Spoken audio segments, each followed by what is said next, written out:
সবাইকে স্বাগত জানাচ্ছি। আমি ফিরোজ তোহা। শুরুতেই সংবাদ শিরোনাম জানিয়ে দেব এই মুহূর্তে হাতে পাওয়া সর্বশেষ গুরুত্বপূর্ণ আপডেট বাংলা সংবাদ। শুরুতেই থাকছে পিলখানা হত্যাকাণ্ডের মূল পরিকল্পনাকারী শেখ হাসিনা, সংবাদ সম্মেলনে সাবেক সেনা কর্মকর্তার দাবি।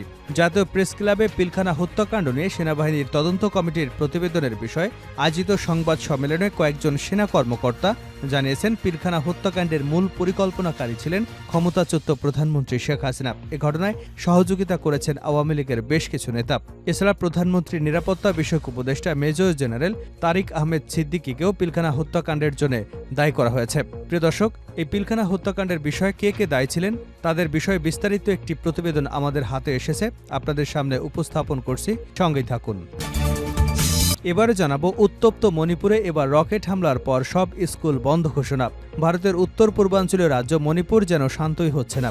এবার সেখানে বিদ্রোহীদের রকেট হামলা এক বেসামরিক নাগরিক নিহত এবং 6 জন আহত হয়েছেন। ওই হামলার পর শনিবার থেকে রাজ্যের স্কুলগুলো বন্ধের নির্দেশনা দেওয়া হয়েছে। খবর এএফপির। জানাবো শাহজাহান খানের ছত্রছায়ায় 12,000 কোটি টাকার চাঁদাবাজি মাস্তান বাহিনীর। আওয়ামী লীগ ক্ষমতায় আসার পর 2009 থেকে 2020 সাল পর্যন্ত পরিবহন সেক্টরে 12,000 কোটি টাকা চাঁদাবাজি করেছে বলে অভিযোগ উঠেছে বাংলাদেশ সড়ক পরিবহন ও ফেডারেশনের সভাপতি শাহজাহান খান ও তার লোকজনের বিরুদ্ধে। জানিয়ে দেব রূপগঞ্জে বিএনপি দু গ্রুপের সংঘর্ষে বাড়িঘর ভাঙচুর। নারায়ণগঞ্জের রূপগঞ্জে পোস্টার লাগানোকে কেন্দ্র করে স্বেচ্ছাসেবক দল এবং যুবদলের নেতাকর্মীদের মধ্যে সংঘর্ষের ঘটনা ঘটেছে। এ সময় কয়েকজন নেতাকর্মীদের বাড়িঘরে ভাঙচুর ও লুটপাট করা হয়েছে। এদিকে দুর্গাপূজা নিরাপত্তায় স্থানীয় সাধারণ জনগণের পাশাপাশি মাদ্রাসা ছাত্রদের সম্পৃক্ত করে মন্দির পাহারা দেওয়া হবে বলে জানিয়েছেন ধর্ম উপদেষ্টা ড আফম খালিদ হোসেন। ধর্ম উপদেষ্টা বলেন, মসজিদ, মন্দির, মাজারে হামলা গর্হিত কাজ। ধর্মীয় উপাসনালয়ে যারা হামলা চালায় তারা মানবতার শত্রু, ক্রিমিনাল। প্রচলিত আইনে তাদের বিচার করা হবে। এছাড়া দুর্গাপূজা নিরাপত্তায় স্থানীয় জনসাধারণের পাশাপাশি মাদ্রাসা ছাত্রদেরও সম্পৃক্ত করে মন্দির পাহারা দেওয়া হবে। এবং সর্বশেষ জানাবো গাজায় পোলিও টিকা কর্মসূচির মধ্যে ইসরায়েলি বাহিনীর হামলা, নিহত 13। গাজায় শরণার্থীদের আশ্রয় দেওয়া একটি স্কুল এবং একটি আবাসিক ভবনে ইসরায়েলি বাহিনীর হামলায় কমপক্ষে 13 ফিলিস্তিনি নিহত হয়েছেন। এতে আহত হয়েছেন আরও 15 জন। এতক্ষণ শিরোনাম শুনছিলেন, এবার বিস্তারিত। প্রিয় দর্শক, আপনি যদি এই চ্যানেলে নতুন হয়ে থাকেন, ভিডিওটি দেখতে দেখতে চ্যানেলটি সাবস্ক্রাইব করে আমাদের সঙ্গেই থাকুন। আর এই ভিডিও সম্পর্কে আপনি আপনার মূল্যবান মতামতটি কমেন্ট বক্সে জানিয়ে দিন। আর হ্যাঁ প্রিয় দর্শক, জানিয়ে দিন ভিডিওটি কোথা থেকে দেখছেন। সংবাদ সম্মেলনে সাবেক সেনা কর্মকর্তা পিলখানা হত্যাকাণ্ডের মূল পরিকল্পনাকারী শেখ হাসিনা।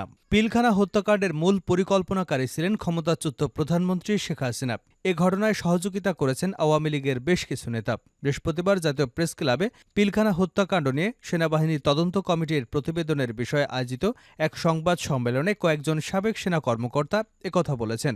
সংবাদ সম্মেলনে সাবেক প্রধানমন্ত্রীর নিরাপত্তা বিষয়ক উপদেষ্টা মেজর জেনারেল অবসরপ্রাপ্ত তারিক আহমেদ সিদ্দিকীকেও পিলখানা হত্যাকাণ্ডের অন্যতম অভিযুক্ত হিসেবে উপস্থাপন করা হয়। সাবেক সেনা কর্মকর্তারা বলেন, সেনাবাহিনীর আরও অনেক কর্মকর্তাও এই হত্যাকাণ্ডের সঙ্গে জড়িত ছিলেন, যাদের পরে পদোন্নতি দিয়ে পুরস্কৃত করা হয়। সংবাদ সম্মেলনে সেনা তদন্ত কমিটির অন্যতম সদস্য মেজর জেনারেল অবসরপ্রাপ্ত আব্দুল মতিন মূল প্রবন্ধ উপস্থাপন করেন। মেজর আব্দুল মতিন বলেন, শুধু অপারেশন ডাল ভাতের জন্য বা রেশন বৃদ্ধির জন্য এই হত্যাকাণ্ড ঘটেনি। এটি একটি দীর্ঘদিনের পরিকল্পনা, যার মাধ্যমে বাংলাদেশকে দুর্বল করে প্রতিবেশী দেশ ভারতের অঙ্গরাজ্য বানানোর উদ্দেশ্য ছিল। এই পরিকল্পনায় যুক্ত ছিল বেশ কিছু বিশ্বাসঘাতক, ছিল অপর একটি দেশের চক্রান্ত। এই হত্যাযজ্ঞের রেশ ধরেই এসেছে 5ই মে শাপলা চত্বরের গণহত্যা, ভোটারবিহীন নির্বাচন, শিক্ষা ও বিচার ব্যবস্থা ধ্বংস, দুর্নীতির মহোৎসব, গুম খুনের অবাধ রাজত্ব। পিলখানা হত্যাকাণ্ডের ঘটনায় অনেকে চাকুরি হারিয়েছেন, অনেকে পদোন্নতি বঞ্চিত হয়েছেন। সঠিক তদন্তের মাধ্যমে এই হত্যাযজ্ঞের বিচার না করা হলে এবং দোষীদের দৃষ্টান্তমূলক শাস্তির আওতায় আনা না হলে ছাত্র আন্দোলনের মাধ্যমে পাওয়া নতুন স্বাধীনতা সার্থক হবে না। বিডিআর হত্যাকাণ্ডের আগে 13ই ফেব্রুয়ারি রাত 9টায় রাজধানীর বনানীতে আওয়ামী লীগ নেতা শেখ সেলিমের বাসায় বিডিআরের ডিআইডি হাবিব, ডিআইডি জলিল, ল্যান্স নায়ক রেজাউল, হাবিলদার মনির, সিপাহী সেলিম, কাজল, শাহাবুদ্দিন, একরাম, আয়ুব, মঈন, রুবেল, মাসুদ, শাহাদাত এবং জাকির বৈঠক করেন। এর আগে ও পরে বিডিআর সদস্যরা বেশ কয়েকটি বৈঠক করেন। সুবেদার গোফরান মল্লিক নবীন সৈনিকদের উদ্দেশ্যে উস্কানিমূলক বক্তব্য দেন। 2008 সালের 17 থেকে 18 ডিসেম্বর ব্যারিস্টার ফজলে নূর তাপসের বাসাতেও হাবিলদার মনির, সিপাহী সাহাব, সিপাহী মনির বৈঠক করেন। নির্বাচনের আগের দিন সন্ধ্যায় বিডিআর দরবার সংলগ্ন মাঠে সিভাই কাজল, সেলিম, মঈন, রেজা এবং বেসামরিক ব্যক্তি জাকির সহ বেশ কয়েকজন বৈঠক করেন। মেজর জেনারেল অবসরপ্রাপ্ত মতিন আরও জানান, এ সময় সেনা তদন্ত কমিটি নানা রকম বাধার মুখে পড়ে এবং সংশ্লিষ্ট অনেক সংস্থা ঊর্ধ্বতন কর্তৃপক্ষের নির্দেশনায় কথা বলতে সহযোগিতা করা থেকে বিরত থাকেন। সংবাদ সম্মেলনে জানানো হয়, সে সময় ৮০০-এর অধিক সেনা কর্মকর্তাকে তাদের প্রাপ্য না দিয়ে চাকুরি থেকে বরখাস্ত করা হয়। এখনও চাকুরির বয়স থাকলে চাকুরিতে তাদের পুনর্বহালে দাবি করেন তারা। সাবেক সেনা কর্মকর্তারা বলেন, সরকার তখন প্রহসনমূলক বিচারের মাধ্যমে বিডিআর সদস্যদের সাজা দেয়। উত্তপ্ত মণিপুরে এবার রকেট হামলার পর সব স্কুল বন্ধ ঘোষণা। ভারতের উত্তর পূর্বাঞ্চলীয় রাজ্য মণিপুর যেন শান্তই হচ্ছে না। এবার সেখানে বিদ্রোহীদের রকেট হামলায় এক বেসামরিক নাগরিক নিহত, ৬ জন আহত হয়েছেন।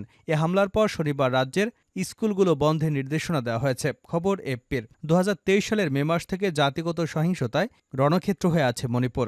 মাঝে পরিস্থিতি কিছুটা শান্ত ছিল, তবে পুরোপুরি স্বাভাবিক হয়নি কখনোই। ইম্ফল উপত্যকায় সংখ্যাগরিষ্ঠ হল মেইতেই জাতিগোষ্ঠী। তারা সম্প্রতি দাবি তুলেছিল তাদের তফসিলি উপজাতির স্বীকৃতি দিতে হবে, কিন্তু এই দাবির বিরোধিতা করে স্থানীয় কুকি, জো আদিবাসীরা। এনে দুপক্ষের মধ্যে ব্যাপক সহিংসতা ছড়িয়ে পড়ে। তফসিলি উপজাতি ইস্যুর পাশাপাশি সংরক্ষিত জমি এবং জরিপ নিয়েও উত্তাপ ছড়িয়েছিল মণিপুরে। এই সহিংসতায় পর্যন্ত প্রাণ হারিয়েছেন কয়েকশো মানুষ। স্থানীয় সরকারের এক বিজ্ঞপ্তিতে বলা হয়েছে যে শনিবার রাজ্যের সব স্কুল বন্ধ থাকবে। একদিন আগে একটি বিদ্রোহী গোষ্ঠী রাজ্যের বিষ্ণুপুর এলাকায় রকেট ছুড়েছে। স্থানীয় পুলিশ এ ঘটনায় কুকি সন্ত্রাসীদের দায়ী করেছে। পুলিশের এক বিবৃতিতে বলা হয়েছে, হামলার ঘটনায় ৭৮ বছর বয়সী এক ব্যক্তি নিহত হয়েছেন এবং আরও ৬ জন আহত হয়েছেন। শাহজাহান খানের ছত্রছায়ায় ১২,০০০ কোটি টাকা চাঁদাবাজি মাস্তান বাহিনীর। আওয়ামী লীগ ক্ষমতায় আসার পর ২০০৯ থেকে ২০২০ সাল পর্যন্ত পরিবহন সেক্টরে ১২,০০০ কোটি টাকা চাঁদাবাজি করেছেন বলে অভিযোগ উঠেছে বাংলাদেশ সড়ক পরিবহন ও শ্রমিক ফেডারেশন সভাপতি শাহজাহান খান এবং তার লোকজনের বিরুদ্ধে। এছাড়া বাংলাদেশ সড়ক পরিবহন শ্রমিকদের ছত্রছায়ায় গত ৪ বছরে ৬,০০০ কোটি টাকারও বেশি চাঁদাবাজি হয়েছে। সড়ক পরিবহনের সংগঠন পরিচালনা ব্যয় সংক্রান্ত নির্দেশিকা প্রণয়ন করে এই চাঁদাবাজিকে বৈধতাও দেওয়া হয়েছে। অভিযোগ আছে, সড়কে চাঁদাবাজিকে প্রাতিষ্ঠানিক রূপ দিয়েছে বাংলাদেশ সড়ক পরিবহন শ্রমিক ফেডারেশনের সভাপতি শাহজাহান খান। ফেডারেশনের অন্তর্ভুক্ত ২৪৯ শ্রমিক ইউনিয়নের মাধ্যমে চাঁদা তোলা হয়। এর একটি বড় অংশ নিয়মিত গেছে শাহজাহান খানের পকেটে। ফেডারেশনের শীর্ষ নেতা হওয়ার সুবাদে পরিবহন মালিক সমিতির অপর প্রভাবশালী নেতাকে সঙ্গে নিয়ে সড়ক থেকে কোটি কোটি টাকা চাঁদাবাজি করেছেন। তার ছিল মাস্তান বাহিনী। এ বাহিনীর কাছে বছরের পর বছর জিম্মি পরিবহন মালিকরা। বিগত সময় বিএনপির নির্দলীয় তত্ত্বাবধায়ক সরকারের দাবিসহ অন্যান্য দাবিতে বৃহৎ পরিসরে আন্দোলনের ডাক দিলেই বন্ধ হয়ে গেছে সড়কে যান চলাচল। এর নেপথ্যেও ছিলেন এই শাহজাহান খান। সড়কের নিরাপত্তা নিশ্চিতে কঠোর শাস্তির বিধান রেখে সড়ক পরিবহন আইন প্রণয়নে অন্যতম বাধাও ছিলেন তিনি। শাহজাহান খান এবং তার সহযোগীরা ক্ষমতার অপব্যবহার করে পরিবহনে চাঁদাবাজির স্বর্গরাজ্য গড়ে তুলেছিলেন। চাঁদাবাজির আয়ে পরিবার, পরিজন, আত্মীয় স্বজনের নামে তারা বিপুল পরিমাণ নগদ অর্থ ও সম্পদ করেছেন।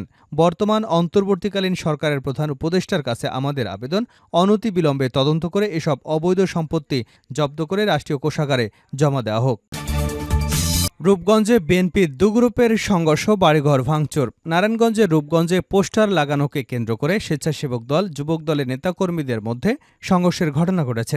এ সময় কয়েকজন নেতাকর্মীর বাড়িঘরে ভাঙচুর ও লুটপাট করা হয়। শুক্রবার রাতে উপজেলার কয়েতপাড়া ইউনিয়নের ইসাখালী এলাকায় ঘটনা ঘটে। প্রত্যক্ষদর্শীরা জানান, শুক্রবার রাতে উপজেলা স্বেচ্ছাসেবক দলের সদস্য সচিব আলী আহমেদের লোকজন উপজেলা যুবদলের সদস্য সচিব বাবুলের লাগানো পোস্টার ছিঁড়ে ফেলেন। পরে উপজেলা যুবদলের সদস্য সচিব বাবুলের নেতৃত্বে একটি দল উপজেলা স্বেচ্ছাসেবক দলের সদস্য সচিব আলী আহমেদের একটি বাইকে আগুন দেয় এবং তার মালিকানাধীন একটি প্রাইভেট কারে ভাঙচুর চালায়। পরে যুবদল এবং স্বেচ্ছাসেবক দলের নেতাকর্মীদের মধ্যে দফায় দফায় সংঘর্ষের ঘটনা ঘটে। সংঘর্ষের সময় উপজেলা ছাত্রদলের যুগ্ম আহ্বায়ক কামরুল হাসানের বাড়িঘরে হামলা চালিয়ে ব্যাপক ভাঙচুর ও লুটপাট চালায়। হামলাকারীরা তার বাসায় থাকা স্বর্ণালংকার, মালামাল লুট করে নিয়ে যায়। রূপগঞ্জ উপজেলা ছাত্রদলের যুগ্ম আহ্বায়ক কামরুল হাসান বলেন, বিএনপির প্রতিষ্ঠা বার্ষিকী উপলক্ষে বিভিন্ন জায়গায় পোস্টার লাগাই শুক্রবার রাতে উপজেলা স্বেচ্ছাসেবক দলের সদস্য সচিব আলী আহমেদ লোকজন ইসাখালী এলাকায় বাজারে লাগানো পোস্টার ছিঁড়ে ফেলেন। এর প্রতিবাদ জানালে তারা আমাদের বাড়িঘরে হামলা ও ভাঙচুর ও লুটপাট চালায়। তিনি বলেন, তারা আমার বাড়িতে থাকা স্বর্ণালংকার লুটপাট করে নিয়ে গেছে। মালামাল ভাঙচুর করে ক্ষতি সাধন করেছে প্রায় ৮ থেকে ১০ লাখ টাকার। শেষ করছে আন্তর্জাতিক সংবাদ দিয়ে। গাজায় পোলিও টিকা কর্মসূচির মধ্যে ইসরায়েলি হামলা, নিহত ১৩। গাজায় পোলিও টিকা কর্মসূচির মধ্যেও হামলা অব্যাহত রেখেছে ইসরায়েলি বাহিনী। গাজায় শরণার্থীদের আশ্রয় দেওয়া একটি স্কুল এবং একটি আবাসিক ভবনে ইসরায়েলি বাহিনীর হামলায় কমপক্ষে ১৩ ফিলিস্তিনি নিহত হয়েছেন। এতে আহত হয়েছেন আরও অন্তত ১৫ জন। স্থানীয় সময় শনিবার সকালে হামলা চালানো হয় বলে ফিলিস্তিনি কর্তৃপক্ষের সরকারি বার্তা সংস্থা ওয়াফা জানিয়েছে। নিহতদের মধ্যে অন্তত ৮ জন উত্তর গাজার জাবালিয়ায় হালিমা আল সাদিয়া স্কুলের শরণার্থী তাঁবুতে ছিলেন। ইসরায়েলি সেনাবাহিনীর এক বিবৃতিতে বলেছে, তারা হামাস কমান্ডো এবং নিয়ন্ত্রণ কেন্দ্রের ভেতরে কাজ করা সন্ত্রাসীদের উপর একটি সুনির্দিষ্ট হামলা চালিয়েছে। একটি কম্পাউন্ডের ভেতরে এমবেড করা হয়েছে। এটি গাজায় হালিমা আল সাদিয়া স্কুল হিসেবে কাজ করেছিল। এদিকে আরও একটি পৃথক ঘটনায় গাজা নুসরাত ক্যাম্পে একটি আবাসিক ভবনে ইসরায়েলি হামলায় ৫ ফিলিস্তিনি নিহত হয়েছেন।